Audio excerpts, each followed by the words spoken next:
जब एक high court के जज के घर में बोरियों में भर के करोड़ों रुपए मिले तो भारत की न्याय व्यवस्था पर गहरे सवाल खड़े हो गए। जस्टिस यशवंत वर्मा जो हर दिन न्याय देते हैं, जिन्हें न्यायमूर्ति कहा जाता है, आज वो ही इल्जामों के दायरे में आ चुके हैं। जस्टिस वर्मा के खिलाफ पार्लियामेंट ने इंक्वायरी कमेटी भी बनाया है, लेकिन जस्टिस वर्मा का कहना है कि ये कमेटी गलत है। तो आज इसी टॉपिक पे बात करेंगे, एक एक पॉइंट पे बात करेंगे, एक एक पॉइंट पे डिस्कशन करेंगे। तो लेक्चर में अंत तक बने रहें, देखिए क्या है खास आपके लिए। तो दोस्तों, कहानी शुरू होती है उस दिन से जिस दिन जस्टिस वर्मा के घर आग लग जाती है।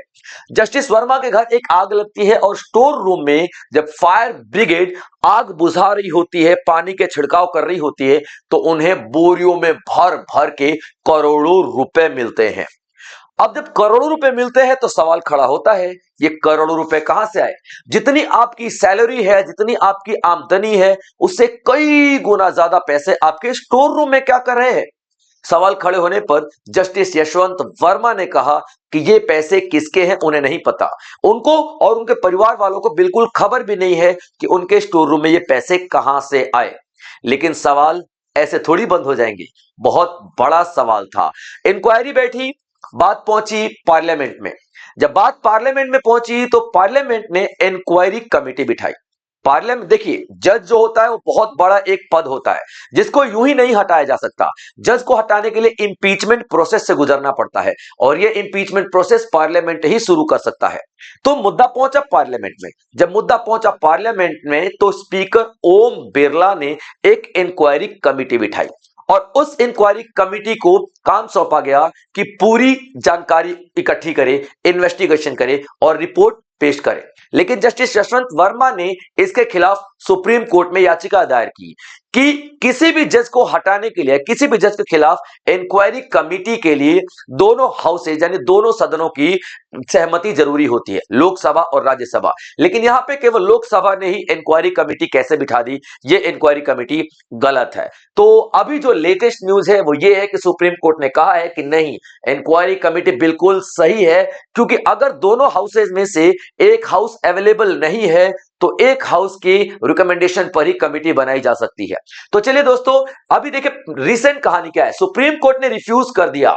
क्या रिफ्यूज कर दिया? To halt inquiry against justice Yashwant Varma. Supreme court ने साफ तौर पे मना कर दिया है जस्टिस यशवंत वर्मा के खिलाफ जो इंक्वायरी हो रही थी उसको रोकने से, क्योंकि यशवंत वर्मा जी ने कहा था कि ये गलत है, क्योंकि दोनों सदनों का एग्रीमेंट जरूरी है, लेकिन एक ही सदन सिर्फ लोकसभा के कहने पर ही, लोकसभा के सिग्नेचर पर ही इंक्वायरी नहीं शुरू की जा सकती। तो यहां पर इंक्वायरी को रोकने की जरूरत है, आप रोक दीजिए। सुप्रीम कोर्ट ने साफ बोल दिया कि नहीं रोकेंगे। तो 16 जनवरी को सुप्रीम कोर्ट ने साफ मना कर दिया, डिनाई कर दिया कि भैया ये इंक्वायरी स्टॉप नहीं करने वाले हम, ये इंक्वायरी चलती ही रहेगी।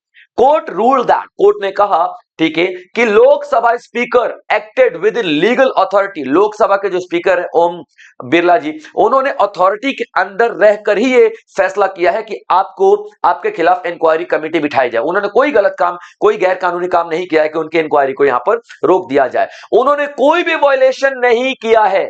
किस एक्ट का? तो जजेस इंक्वायरी एक्ट 1968। जजेस इंक्वायरी एक्ट 1968 क्या कहता है? जजेस इंक्वायरी एक्ट 1968 कहता है कि दोनों हाउसेज में से, यानी कि लोकसभा और राज्यसभा, दोनों हाउसेज में से अगर एक अवेलेबल नहीं है, एक की सहमति नहीं है, तो एक हाउस भी इंक्वायरी कमेटी बिठा सकता है। ये साफ साफ लिखा हुआ है, ये कहीं भी नहीं लिखा हुआ कि दोनों हाउसेज की सहमति जरूरी ही है हर एक कंडीशन में।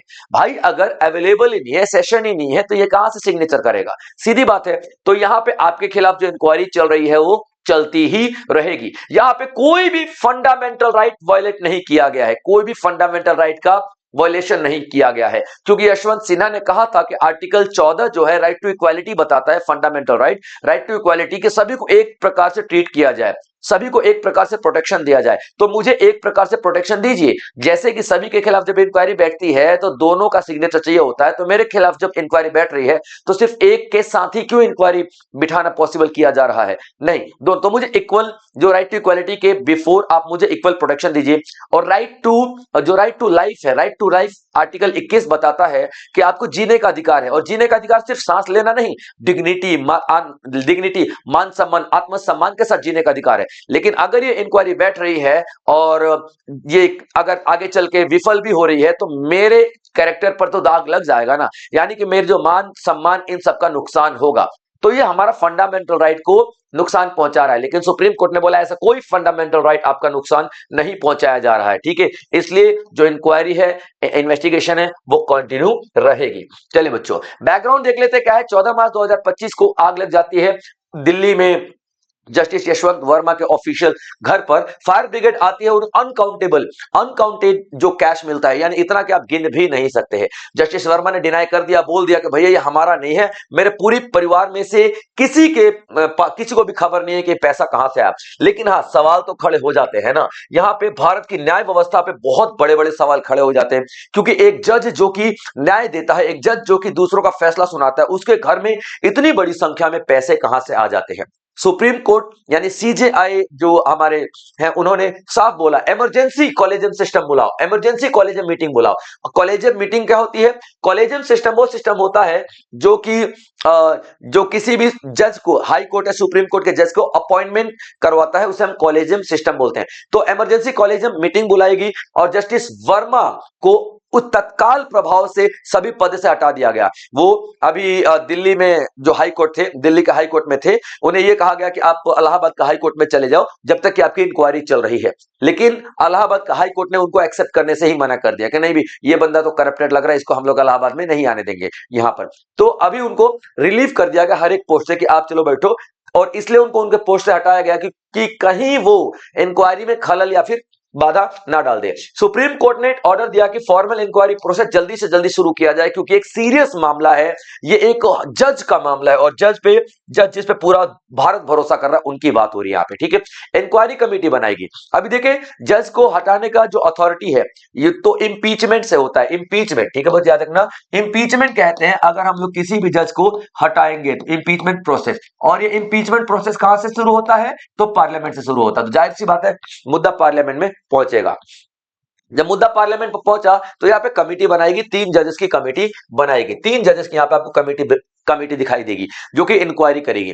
तो जस्टिस शील नागू, उसके बाद जस्टिस संधावालिया और जस्टिस अनु शिवरमन। यहां पर ध्यान रखा गया कि मेल फीमेल दोनों का यानी कि जेंडर इक्वालिटी रहे, जेंडर प्रेजेंटेशन रहे, ताकि जो सद्भावना रहे वो बैलेंस तौर पर रहे। तो यहाँ पे 3 जजेस की अगुवाई में एक कमेटी बुलाएगी, और ये जो कमेटी रही इन हाउस जुडिशियल प्रोसीजर से गुजरेगी, यानी कि यहाँ पे पुलिस का कोई रोल नहीं रहेगा। ये जो भी होगा वकील, जज और ये जो हमारे इंटरनल जो जुडिशियल सिस्टम के इंटरनल लोग ही इसकी इंक्वायरी करेंगे। अब ये पूरा का पूरा इंक्वायरी का मुद्दा शुरू हो चुका है। लेकिन जस्टिस वर्मा ने बोला कि भाई ये इंक्वायरी आप कैसे कर सकते हो। जस्टिस वर्मा कहां पहुंच गए? सुप्रीम कोर्ट पहुंच गए। उन्होंने बोला कि भाई स्पीकर का जो डिसीजन है कमिटी फॉर्म करने का, ये गलत है।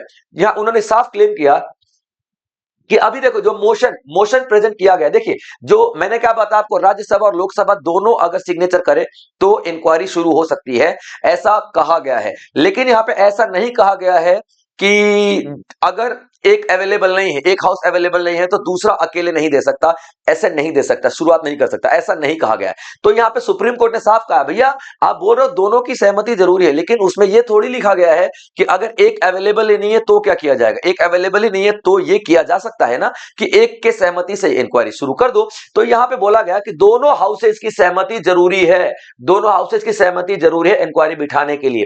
और आप इंक्वायरी कैसे बिठा सकते हो? किसी एक हाउस के कहने पर ही। इन्होंने उन्होंने ये कहा कि joint committee was mandatory. Joint committee जरूरी है सर, ज्वाइंट यानी कि लोकसभा राज्यसभा दोनों मिलके एग्रीमेंट देने चाहिए, दोनों मिलके सहमति देने चाहिए, तब आप इंक्वायरी कमेटी बिठा सकते हो। लोकसभा अकेला कुड नॉट प्रोसीड, ठीक है, अकेला लोकसभा प्रोसीड नहीं कर सकता, अकेला लोकसभा यहां पे इंक्वायरी नहीं बिठा सकता। सुप्रीम कोर्ट ने बोला भाई साहब सुनो, जो आर्टिकल 1968 ये एक्ट 1968 है ना, जिसको जज इंक्वायरी एक्ट 1968 कहा जा रहा है, इसका पूरा फॉलो किया गया है आपके ऊपर इंक्वायरी बिठाने के पहले। अब देखिए, Rajya Sabha motion was not admitted, Rajya Sabha में इसको नहीं माना गया। तो भाई नहीं माना गया तो ऐसा थोड़ी है कि लोकसभा अकेला नहीं कर सकता, ठीक है, लोकसभा इंडिपेंडेंटली भी अकेला भी ये मोशन पास कर सकता है और ये इंक्वायरी बिठा सकता है, ये साफ लिखा गया है भाई साहब।